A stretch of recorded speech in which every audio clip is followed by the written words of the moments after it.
Hello everyone, in today's video I'll be sharing with you how to use a beauty blender to apply foundation that will help you to look flawless and poreless and that does not look cakey and it lasts for a long time.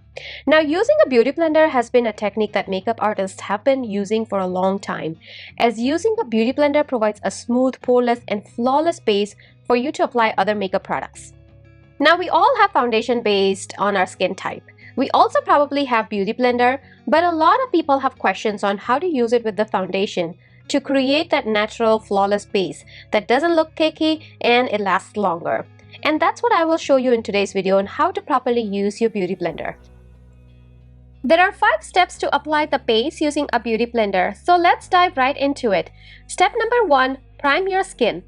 Before blending your foundation or BB cream or CC cream with a beauty blender, it's very important to moisturize your skin with a good moisturizer. If you don't have your skin properly hydrated or moisturized, what will happen? Your foundation will not stick to your skin nicely, and it will not give you a skin-like finish, and it may also start to look patchy. So here I'm using my all-time favorite moisturizer from Ole Henriksen. It's the Peptide Boost Moisturizer. It's extremely hydrating and plumping, but you can use whatever moisturizer you prefer based on your skin type. Step number 2, always use a damp beauty blender. Now there are a variety of beauty blenders available in the market and it comes in different shapes and sizes. I have a few here to show you. I have one that is called Evo and I got this from Amazon. I have one from Beauty Blender brand and it's an expensive one. And the other one is a Sonia Kashuk brand. I bought it at Target. Shapes and size of the beauty blender do not matter as long as they can become soft and bouncy after they are wet. Beauty blenders should always be used damp, not dripping wet and not dry, and this is essential. Beauty blender is in perfect condition when it has doubled its size and it feels soft and bouncy. So that brings us to step number 3, where we talk about how to wet the beauty blender and bring to a perfect condition. It's really important that you don't use the beauty blender dry because it will eat up your makeup product and your foundation will look really patchy.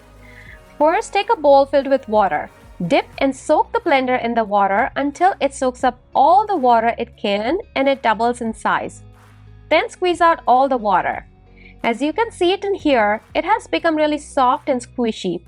Once you squeeze out all the water, you just take a clean towel to gently pat dry the sponge to make sure you're removing any leftover water. The idea here is that you just want the sponge to be a little bit damp. You don't want it to be dripping water. A quick tip is to invest in a few sponges so you have a few ready to use and you're not waiting on your favorite makeup applicator to dry before heading out to your next big event. Step number 4, bounce, don't drag. I will divide my face in 2 parts. One side of my face I will apply the foundation using the dry sponge, and the other side of my face I will apply the foundation using the damp blender, and we'll compare the results towards the end. On this side I'm taking 2 pumps of foundation and applying it using the dry blender.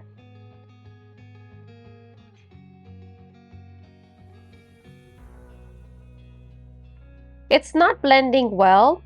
I don't know if my camera is picking up what I'm seeing here, but it's definitely looking patchy and uneven. It needs a lot more foundation to cover the area too. I had to take 2 more pumps of foundation to cover the area. It definitely looks like it's sitting on the surface and looks uneven, especially around my cheek and forehead area. Now let's use the same foundation and apply on my other side of the face using damp sponge.